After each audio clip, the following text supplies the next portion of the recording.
Bonjour et bienvenue dans ce nouveau numéro de notre série de podcasts Le quart d'heure de la formation. Nous allons parler de la VAE, la validation des acquis de l'expérience. Pour en parler aujourd'hui, j'accueille Yacine Bouchrit, responsable du dispositif académique de validation des acquis. Yacine, bonjour et bienvenue. Bonjour. Pour commencer, est-ce que vous pouvez nous expliquer qu'est-ce que c'est que la VAE ? Donc la validation des acquis de l'expérience, ça doit permettre à toute personne qui a une expérience professionnelle et ou personnelle d'acquérir une certification, plus généralement on dit un diplôme, qui est inscrit au répertoire national des certifications professionnelles, c'est-à-dire un registre qui permet à l'État de recenser et reconnaître les diplômes et certifications. Donc, quels sont les critères d'éligibilité pour une personne qui voudrait passer une VAE ? Alors aujourd'hui, donc il y a eu une réforme de la VAE, donc le processus a été simplifié et les seuls critères à retenir maintenant pour être éligible à la VAE, c'est d'avoir des activités professionnelles et ou personnelles en rapport avec un diplôme ou une certification. Historiquement, ce n'était pas le cas. Il fallait avoir une certaine durée d'expérience qui a été respectivement de 5 ans, puis 3 ans, puis 1 an. Aujourd'hui, on ne s'intéresse plus à la durée d'expérience, on s'intéresse plutôt à la qualité de l'expérience et donc des activités exercées. D'accord, merci. Est-ce que vous pourriez nous expliquer finalement quels sont les intérêts pour une personne à obtenir un diplôme par la VAE ? Donc il y a pas mal d'intérêt quand même d'avoir une certification. Aujourd'hui, ce qu'il faut savoir, c'est que lorsqu'on postule à un emploi, même si on a de l'expérience, c'est pas suffisant pour être recruté. Il faut avoir les deux, l'expérience et le diplôme. Donc on développe des expériences souvent qui ne sont plus en lien avec les certifications ou les diplômes qu'on a obtenus dans notre jeunesse. Et donc la VAE, ça permet de reconnaître toutes ces expériences qu'on a acquises grâce aux différents emplois qu'on a occupés. Donc le premier intérêt, c'est de mettre à jour ses compétences et la reconnaissance de ces nouvelles compétences acquises, et donc de les reconnaître. Voilà. Ensuite, ça peut servir pour s'inscrire à des concours, par exemple. Ça peut permettre également de mieux identifier ses compétences et lorsqu'on est amené éventuellement à se positionner sur un nouveau projet professionnel, d'être plus en capacité d'expliquer et de repérer les compétences qu'on a acquises. Et est-ce que tous les diplômes et les certifications sont accessibles par la VAE ? Alors on dit tous les diplômes et certifications inscrits au répertoire national des certifications, RNCP. Donc ça en fait un nombre certain. Je crois qu'il y en a plus de 10 ou 12 000.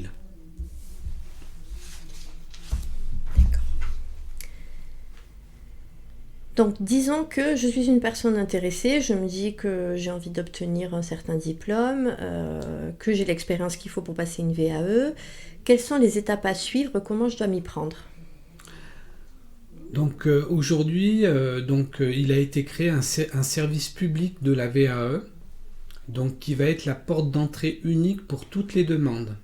Donc on fait une recherche sur internet, on tape vae.gouv et puis on va tomber sur le site qui permet de s'inscrire. Donc on ouvre un compte et une fois qu'on ouvre son compte, on choisit la certification vers laquelle on veut aller et ensuite on choisit une personne qui va nous accompagner.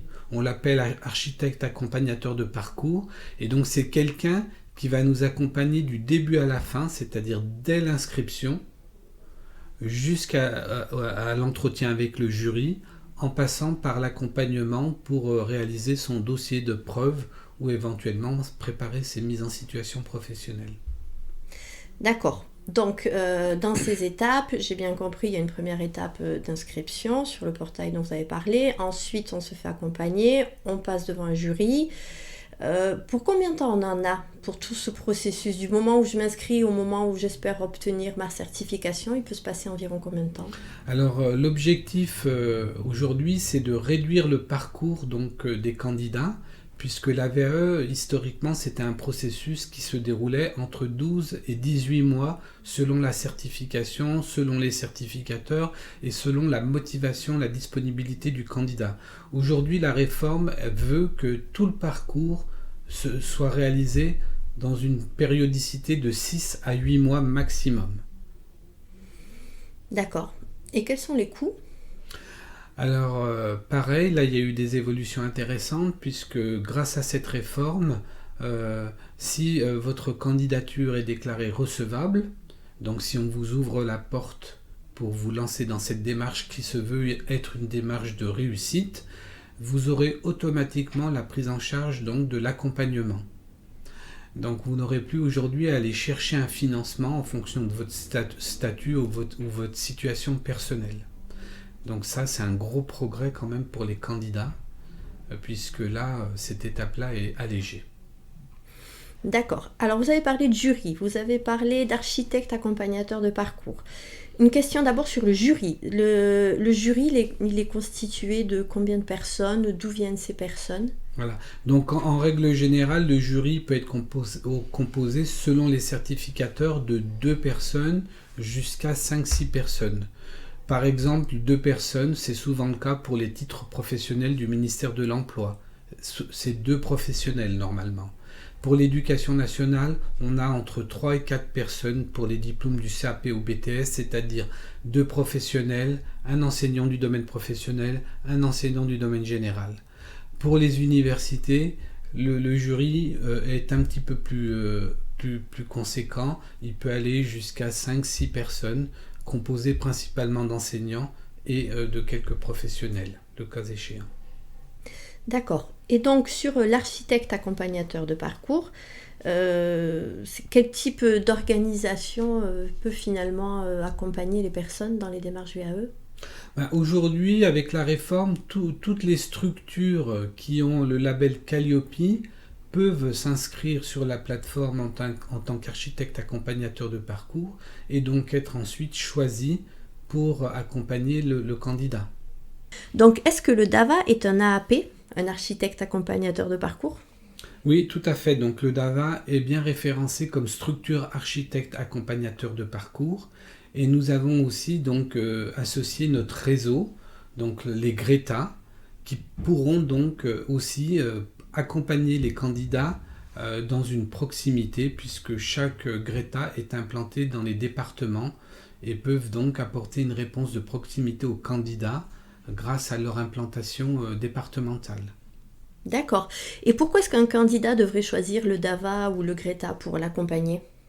Alors pourquoi? Parce que donc notre expertise, c'est la VAE depuis 1992. On a accompagné des centaines de candidats, notamment sur les diplômes bien sûr de l'éducation nationale, du CAP au BTS, en passant par les bacs professionnels.